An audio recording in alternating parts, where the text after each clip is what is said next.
Hello, everybody, and welcome to World Smithing, where we take a concept and world build it. I'm Cody. And I'm Joe, and we're back, baby. We're back. Yes, we took a brief break from the Yeah, usual to retool this in a way that sure. I think is more, or I think we both agree that this might be a little more. We can kind of get into the meat of these things, but Yeah. also have it kind of uh palatable. Sink our teeth into it. Yeah, something that we can really sink our teeth into and kind of get into like how we got here and the whys of things, what world building is really all about. So Yeah, for sure. for our first attempt at this new formula, if you will, we decided Yes. to go with the world building concept of creating a necromancy, a necromantic city, a city that is completely fueled by necromancy. And the way this is gonna go is Joe has come up with a beautiful, lovely, creative setting for us. Yes. And then I'm going to nitpick the fuck out of it and ask you a Hell yeah. bunch of dumb questions and you're just going to be so upset. No, I'm going to ask you questions about, you know, a lot of them will probably be about like why we got here and stuff like that so that we can really take apart like what what our world building has done and how we can and ideally how it we've made it interesting so that when we when we in the future bring this to a party of players, hmm um how we got here. So Joe, I'm going to let you take it away and send me to a land of fantasy and tell me about this city that's run by zombos. Well, not quite. Not quite, but Not run by zombos, but yeah. The prompt this week was talking about and building a necromancer city.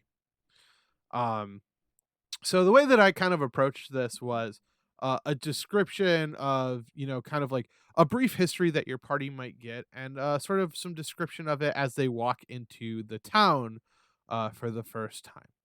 Okay. So I want to welcome everyone to Gur Zadok. I To the like it. north, Sorry.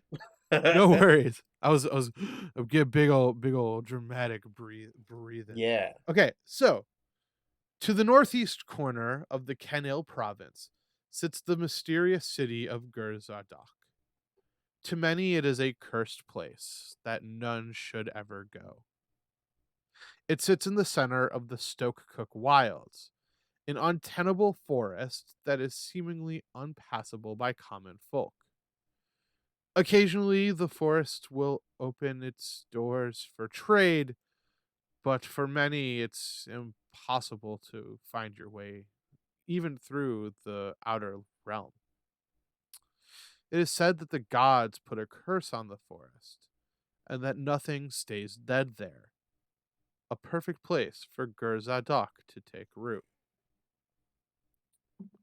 Gurzadok is led by the Council of Five, an elected council of necromancers who create many of the laws and mandates that govern Gurzadok. It is a position of 2 years. The elections are held every 2 years, and the members of the council are not permitted to have any thralls of their own while they serve, instead, relying on the support of the community to keep them together. This gives them the opportunity to see how the system is working, where there might be a need in the community, and to see how power is distributed amongst those who don't lead. While they aren't able to mandate how their fellow citizens use their thralls, they can make suggestions to benefits or add to the good of the community. For those not on the Council of Five, they are permitted to have a number of thralls that they see fit. The thralls wear the colors of their maker. Because some are new to the craft or have limited power, some necromancers live more modest than others, but all attempt to help one another. Because menial tasks like growing food or taking care of storefronts or keeping things clean are often done by the thralls. While there might be some necromancers who have more than others, they all try to work together to make sure that everyone has a meaningful and fulfilling life. Most of the necromancers who live in the city spend the majority of their time in research, helping one another, training one another, and working with one another to continue to add to their helpers, those who work with them. The people who the thralls of Gurzadok are people who get lost in the woods. There's nothing malicious that happens to them, but sometimes accidents happen, and those people become members of the community of Gurzadok um, to help grow this population and help grow the city. Um, Everyone does their fair share, and everyone works for the betterment of the community in general. While no one in the city, necromancy has been given a bad rap over the years. There might be some who are a little more, let's say, obsessed with their position amongst the city, but in any case, most people have just kind of stumbled upon this magic, much like other things like playing an instrument or a subject in school. There are some where this just comes a little bit more naturally than other forms of magic. The living population of Gurzadok is about 30 necromancers, with about 150 to 175 thralls at any given time. Since some training is done with the outside world, but they try hard to stay to themselves. Periodically, another necromancer might join their numbers, but it has been quite a few years since the last time they've had a new member of their community come to join and live amongst them in Gurzadok. So, if your party happens to stumble across this city, there are some places of interest that they should look for. The main one is the council chambers. It's a tall spire located in the middle of the city. Um, it is reaching towards the heavens, um, and is sort of has a look of a spiral moving towards the sky. To the south, there is Thrall Town. This is a row of apartment houses that is located near this in the southern districts. Thralls are given places to congregate and they don't talk necessarily. They don't necessarily eat either. They don't need to sleep, but it's a place for them to sort of congregate when they're not intended to work. There are farms located near the marshes of the Stonecook Wilds. The land here is quite nice, and the population of Gurzadok lives off of the crops grown here, as well as rice that is grown in the more marshy areas. And there is a bar called the Limper's Inn. While visitors are rare, they are treated well, if a little suspect. As I said, most of the people who live in Gurzadok are well meaning. They are people who just happen to stumble across this school of magic. But you have your occasional troublemaker. It's just that the Council of Five helps to remind them of their role in the city and tries their best to make sure that everyone works together. Gurzadok is maybe not the brightest place to live. It's perhaps not the liveliest place to live, but those who live there are happy. They have formed a good life, and one that would be kind of difficult to walk away from, even if the sun shines a little brighter outside of the Stokecook Wilds. So there you have it. Nice. That is Gurzadok. Very cool. Now, I'm going to pick this apart, but we're going to start very general here. Um, I think I know the answer to this, but I want you to run by me why you chose this. Is necromancy in this setting inherently evil? Yeah, I feel like the no, it is not inherently evil.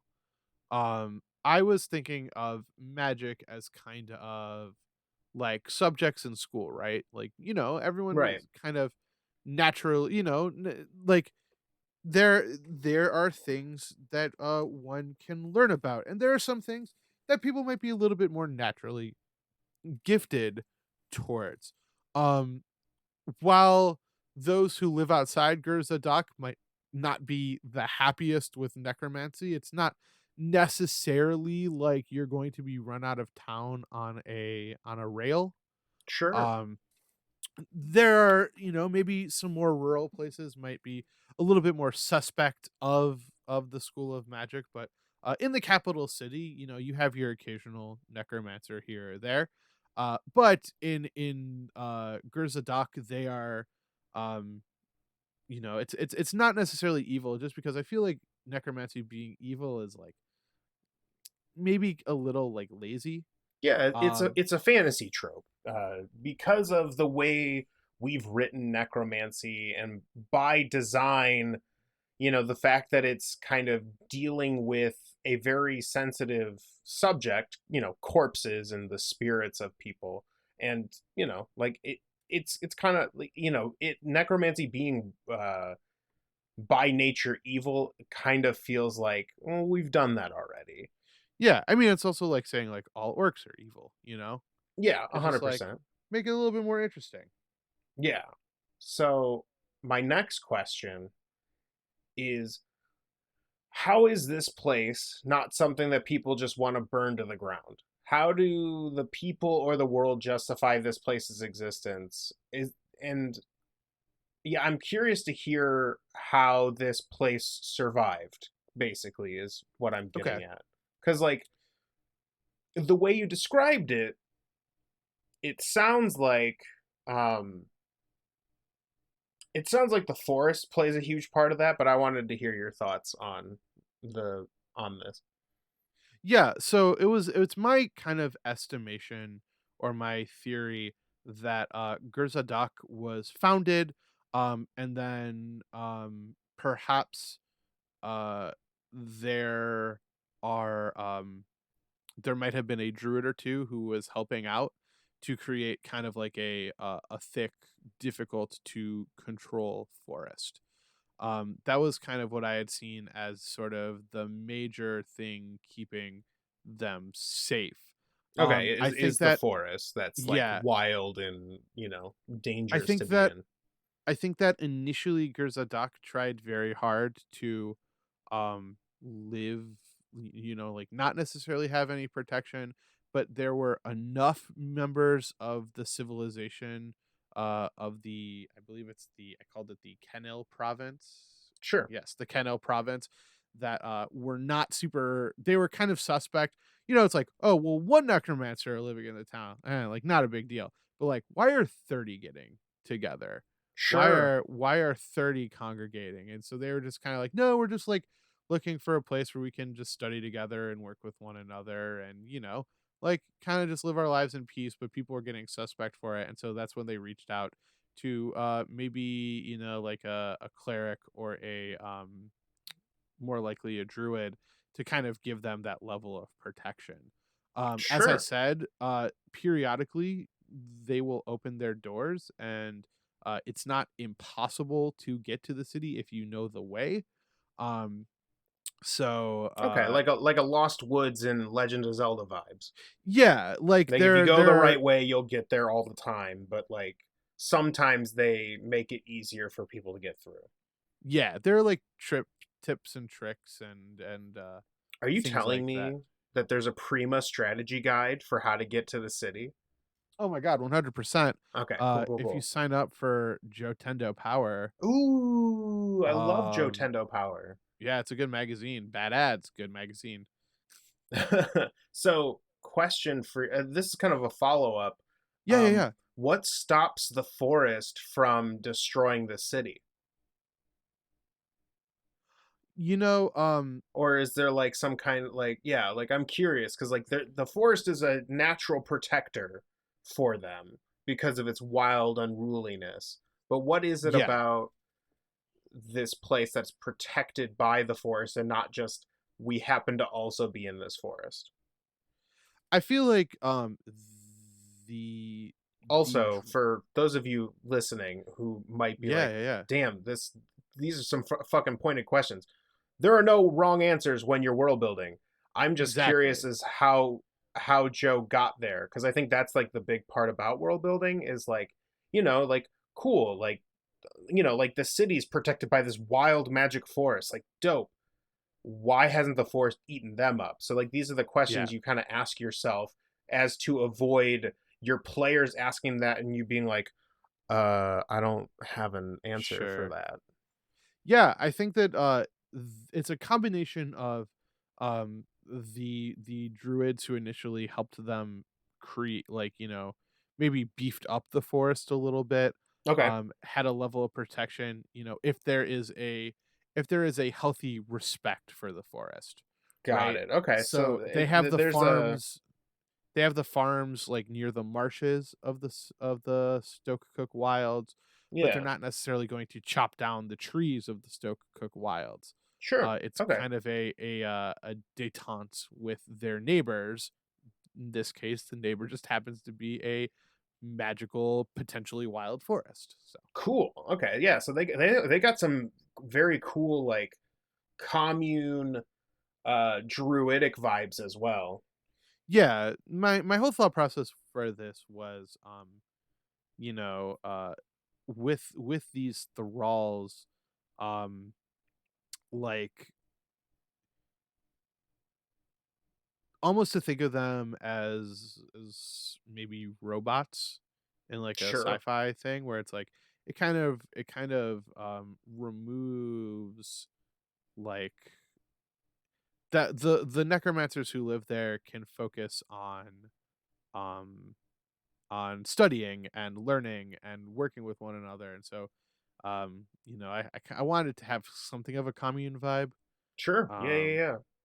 so yeah, still a little messed up for the thralls, I suppose, I but mean, a little bit. I assume when you say thralls, you were very specific about this word. Are these undead thralls? yeah, they're Okay. Yeah, yeah, yeah. undead They're thralls. zombos. So yeah, they're zombos. Got it. Cool. So Just wanted to clarify because like if you were to take the same word and apply it to vampires, that's a very different connotation because oh, that's a good vampire point. thralls are very much alive. They're just under the kind of the natural charm that vampires give off. So I was curious.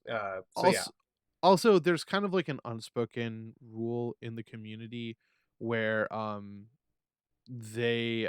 a thrall um should not be used longer than like a year out of respect for the person who became the thrall.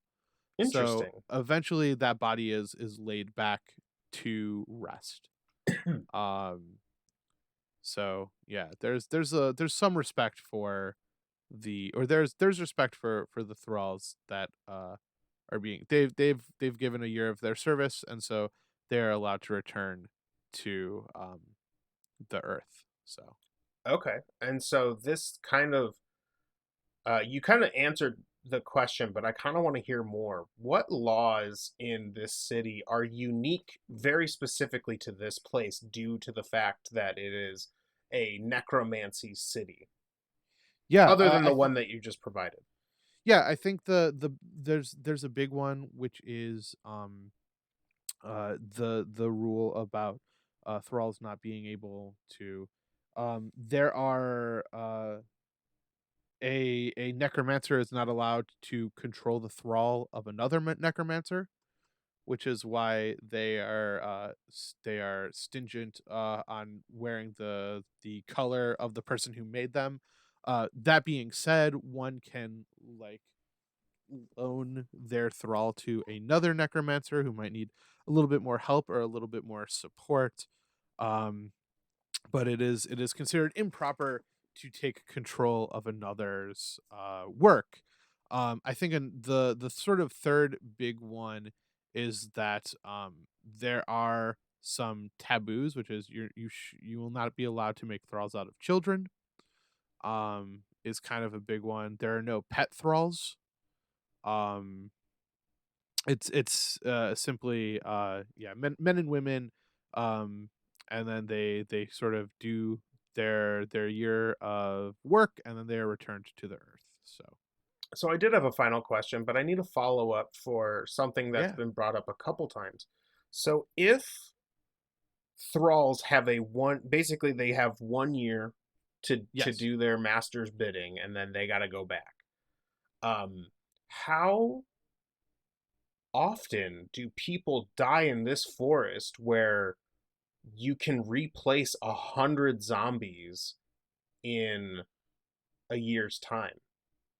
So uh, there is sort of an unspoken um there's a program that the denizens of Gur Zadok will periodically sort of like send out uh they will send out people to go into some of the nearby cities and find those who maybe are sick or elderly, and they don't do anything like evil, illegal, or immoral or things like that. But it's sort of this idea of they will make a promise to those living in the town that for a sum of money, because they do some trading, they provide some food for the rest of the world, and they will occasionally do other magic outside of necromancy. They do have some money that they are sort of promising the some money to the family of that individual. That's also kind of where the year rule is, which was sort of like, if you work with us, we won't necessarily make keep you a thrall forever. Like, we will respect the life that you lived, and then allow you to rest. So there's a Interesting. portion that comes out of people just kind of accidentally wandering into the forest, but Yeah, there's also sort of this kind of symbiotic relationship. with the nearby It's towns.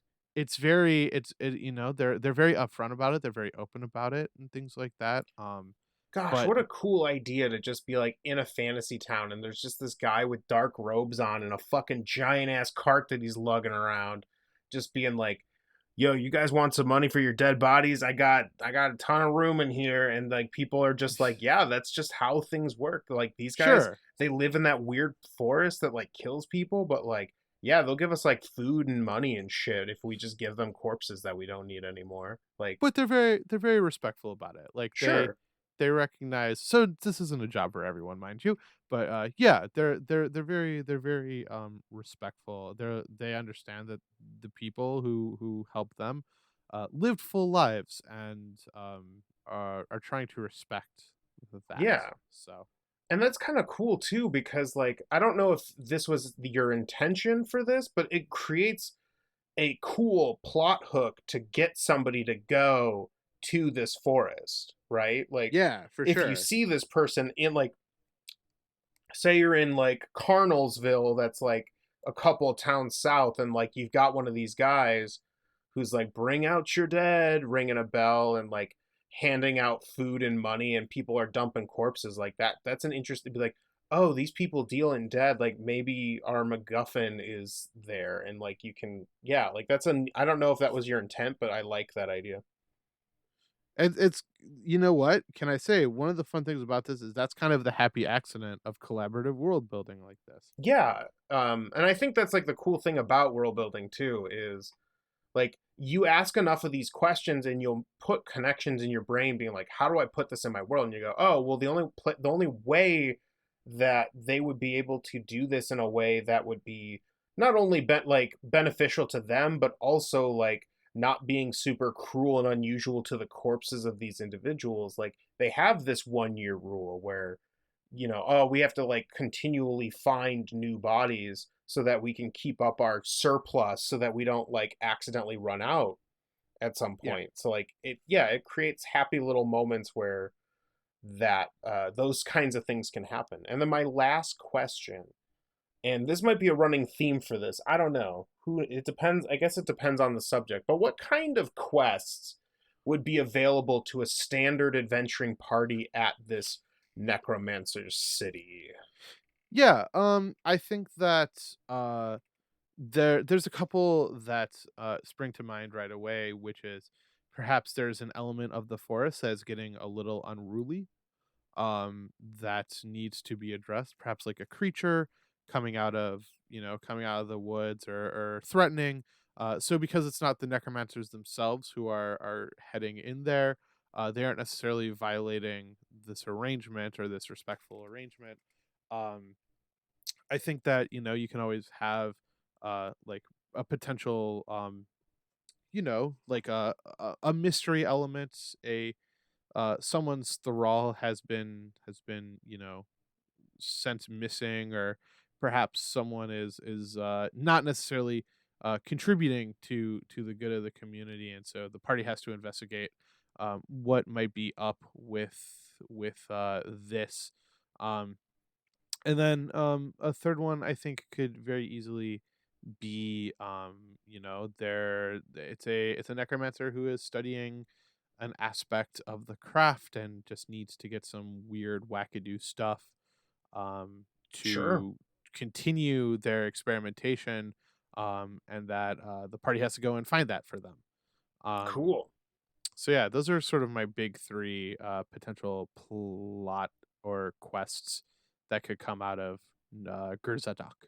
So Nice. One follow-up question before we end yeah, of this. course. Um, I don't know if this was said earlier, but so let's say one of these party member or this adventuring party completes this quest. Are these necromancers willing to share the knowledge that they've acquired to like to outsiders, or is this kind of like a we only teach necromancy or the secrets of necromancy within our circle? Yeah, I think it's the latter. Okay. Is they only teach it to people within their circle.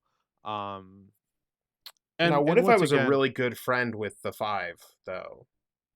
with the 5, I mean, The council or if what? Or maybe I if do a you really big favor with the council. Like, could I get a zombie spell? Like, it's not impossible, but it's very unlikely.